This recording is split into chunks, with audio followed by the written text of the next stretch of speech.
You all right, love? This won't hurt at all, I promise you that. Well, what's it for, Morris? Well, we need to find out where the voice is coming. It seemed the mystery would be cleared up when the investigators borrowed a laryngograph from the University of London. It's a machine that closely monitors voice patterns. You'll find out. Is that on all right? It seems to be fine. Good. And we found the voice was not made by the larynx, but by the false vocal fold, which is above the larynx here. And you only use it when you lose your voice and you talk like that. Right.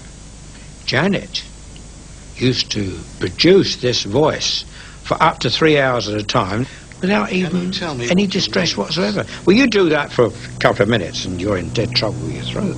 My name's Bill. Do you know that you're dead? Shut up. Morris tried to find out more about the person behind the voice. I want you to tell me whether you remember what happened to you before you died. I had a hemorrhage and I fell asleep and I died in a chair in the corner downstairs. Could this really be the voice of a dead man? For some observers it was too much. The case seemed to be degenerating into a circus. Graham Morris was one witness who began to have his doubts about the poltergeist. I'd like to give a good reason why such and such happened. I just thought it got a bit far-fetched with voices. I'm not saying the voices weren't real, just what was being the interpretation of the voices and just what went on.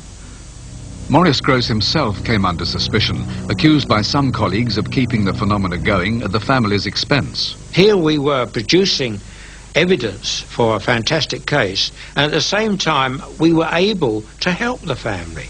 Well, what more could we do?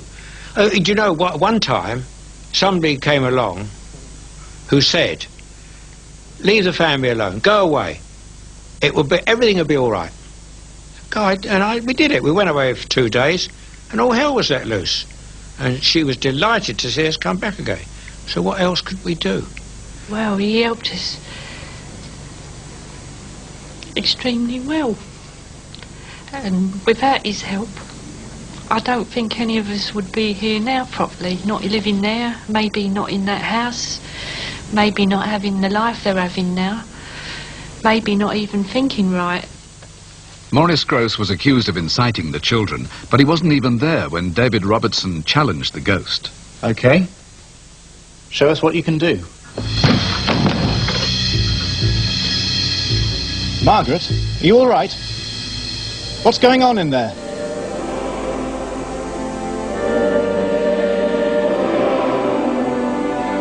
I saw Janet levitate in front of the windows, and somehow the thing would have her stretched out. You know, it was like she'd been laying on a bed. At exactly the same time, John Rainbow, a local delivery man, was passing the house. His account is read by an actor. I remember the curtains were billowing inwards, and a young girl seemed to be floating around in the room, like she was in a bubble. I couldn't believe what I was seeing. Hazel Short was on duty outside when she spotted a red cushion on the Hodgson's roof.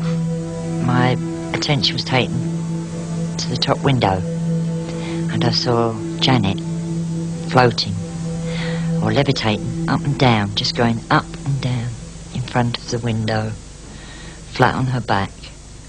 I thought she was putting it on, so I went straight home, went upstairs, laid on my own bed and tried to lift myself up in horrors, and you couldn't do it. No way that I could do it. Two passers-by who had nothing to do with the family believe they saw a girl levitate. It seemed incredible. How could a young girl have faked such a thing? Morris Gross remains convinced the children were not responsible. I thought to myself, well, how can it be the children? Because in the end, the situation was, if it was the children, we had the world's best conjurer there, we had the world's best ventriloquist, and we had the world's best everything, all from a little 11-year-old girl, which was, of course, ridiculous. By late 1978, the event began to die down as mysteriously as they'd started. Margaret thinks the poltergeist lost its hold over the family as they began to conquer their fear. Morris reckons if you showed your fear more, it would attract itself to you more. If something like little did move, I used to be able to say, oh look, it's moved it again, you know, make a bit light of it, although it wasn't really inside, you didn't feel light about it at all, but not letting it see that you was frightened. In July 1978, Janet, now 12 years old, was admitted to the Maudsley Hospital. There she underwent psychiatric tests, and the doctors gave her a clean bill of health. While she was there, for the first time, she felt completely calm. I think it did help her to relax, because when she came out, she was quite excited. She said, the first word she said, they said I'm perfectly normal. There's nothing wrong with me at all. That's the very word she used. And I was pleased to hear it and see it. Janet was allowed home from the Maudsley, and slowly the poltergeist activity died down in the autumn of 1978. Maurice Gross himself left, confident that the family were at last free of their troublesome spirit. Thanks very much, Maurice. We couldn't have got through this without you. 17 years on, it seems hard to believe that the strange events at Enfield ever took place. But for the investigator on the case, the Enfield Poltergeist has changed his life for good. I must go. Bye-bye. My belief was very strong, but the difference now is my belief is absolute. That's the difference. Nobody could shake my experiences. With the poltergeist case, it made me realise that what I was doing was worthwhile and it was real.